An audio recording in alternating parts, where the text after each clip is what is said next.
Welcome to episode 137 of the Headspace and Timing podcast, a show that's dedicated to changing the way that the military-affiliated population thinks and talks about veteran mental health. On today's show, I have a conversation with combat veteran and best-selling author Karl Marlantes. His book, Matterhorn, was described by Sebastian Junger as one of the most profound and devastating novels ever to come out of Vietnam or any war. His companion book, What It Is Like to Go to War, is his personal look at what war experience is like. I'm going to be doing something different on the Headspace and Timing podcast. Some listeners have asked for some shorter episodes. We're still going to be releasing 2 shows a week, but the Tuesday show will be a short introduction to the longer conversation, which will be released on Thursday. If you like this format, or don't, let me know by dropping me a line at info@veteranmentalhealth.com.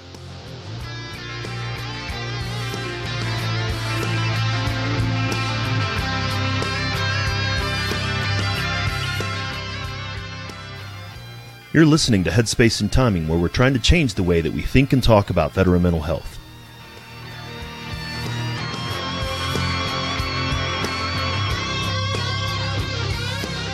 To start off with, Karl and I talked about his experiences in Vietnam, in which he was in the mountains and didn't have the ambiguity of being in a counterinsurgency fight.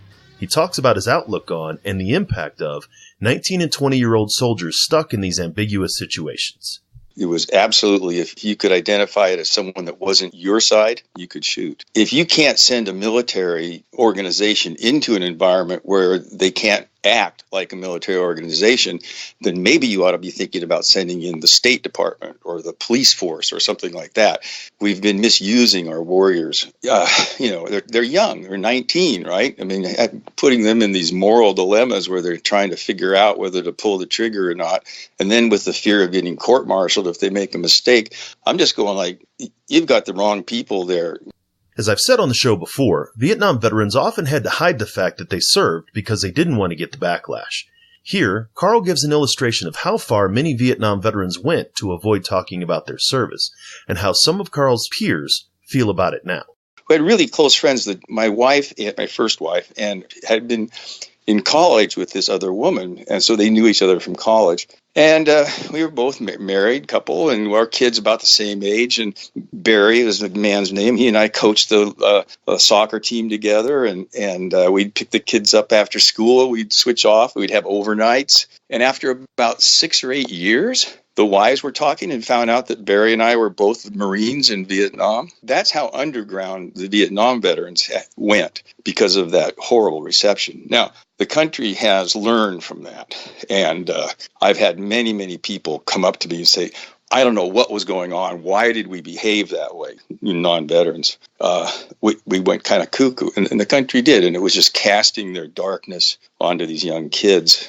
Karl and I talked about his novel, Matterhorn, that he carried around for 35 years before it was published, and why he feels it was relevant when it was published due to the parallels between Afghanistan and Vietnam.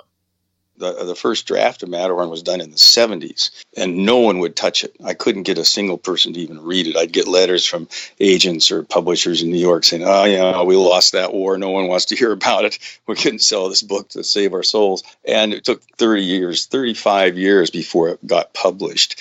And I think a lot of it was because what we were involved with in Afghanistan in particular, but Iraq looked pretty seriously close to it. It was eerily similar. I mean, rules of engagement, they could run across the border. We couldn't shoot them. We were supporting corrupt government. No one understood what was going on. The rest of the country didn't care. The Taliban wasn't, storming the beaches of Santa Monica. I mean, it's pretty hard to tell a 19-year-old he's defending his family when his family's out shopping. So all of that was eerily similar to the Vietnam situation. Karl's an outspoken advocate for therapy and mental health counseling. He tells a story of how he first approached counseling in the mid-90s, nearly 25 years after he left Vietnam, and met the therapist who he credits with helping him resolve these issues, Dr. Larry Decker, who I had as a guest on the podcast back in episode 99. I had never heard of post-traumatic stress, never heard of it. And I was doing some really weird behavior. I bumped my head against the cabinets in the kitchen, and I took the cabinets out with my fists. I mean, I'd be up in the middle of the night. There'd be a noise. I'd be out on the street, stark ass naked. My first wife, who she and I are great friends now, we didn't know what hit us. That was what the problem was. No education. She saw something for a free counseling session at the local school in the cafeteria, a bunch of local counselors, for job stress. And she said, "You're under a lot of job stress. I mean, you're really behaving weird." And yeah, I guess so. So I went down there, and I'm sitting there, a bunch of people in the school cafeteria, and finally my turn comes up, and I sit down at the table with this guy, and he starts asking me some questions, and I start telling him about some of these weird behaviors that I just mentioned to you. And he looks at me and he says, "Were you ever in a war?" And when he said that, I burst into tears. I didn't know what hit me. I mean, I'm talking about snot running out of my nose, bawling for 10 minutes. Finally, I start to get back to, and he looks at me and he writes on the back of a card. He says, "Larry Decker." He said, "I'm going to call him on the phone, and you're going to go see him now. Not tomorrow, not next week, not this afternoon. I'm calling him now, and you're walking down to see him, and you better show up. You have something called post-traumatic stress disorder. Have you ever heard of it?" "No." "Well, you got it." and so I'm stumbling down the street literally with this card in my hand. I walk into the vet center, and Larry had a client right at that time, and he came out and he said, "I'll see you in about 20 minutes. And that started me on therapy, and it basically turned my life around because I was a complete wreck. We also discussed the impact of combat-related stress reactions on our families, and Karl describes how his kids, especially his older daughter, tried to make sense of his behavior. The kids learned to deal with me. I mean, they would actually take turns waking me up. I woke him up last time. It's not my turn. You wake him up. Because I'd come out of bed, jumped. But one of the things is that nobody understood that Dad wasn't crazy. Here's a great one. My again, the same daughter. She said, "Why was it that if I dropped the milk one time, you would just be fine? You'd say, let's just clean it up and be absolutely calm. And if I dropped it another time, you would go through the roof, scream, jump, scream at me."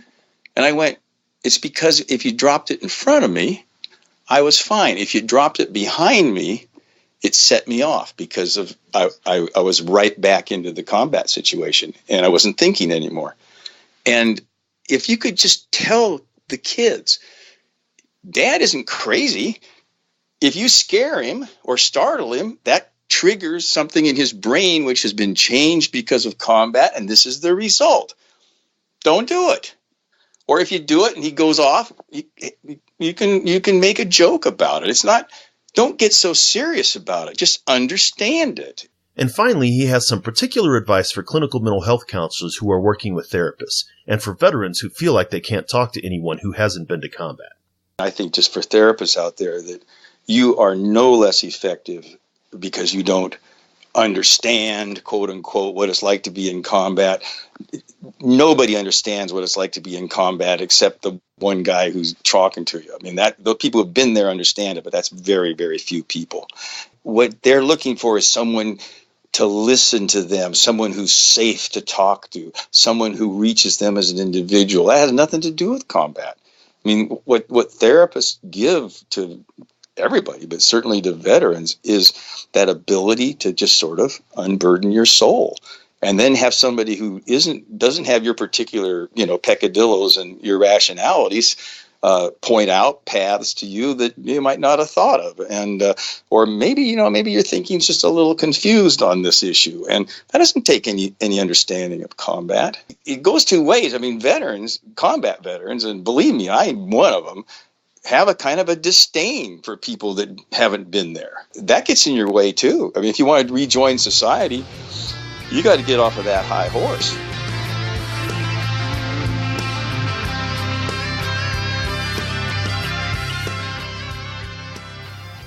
You're listening to Headspace and Timing, where we're trying to change the way that we think and talk about veteran mental health.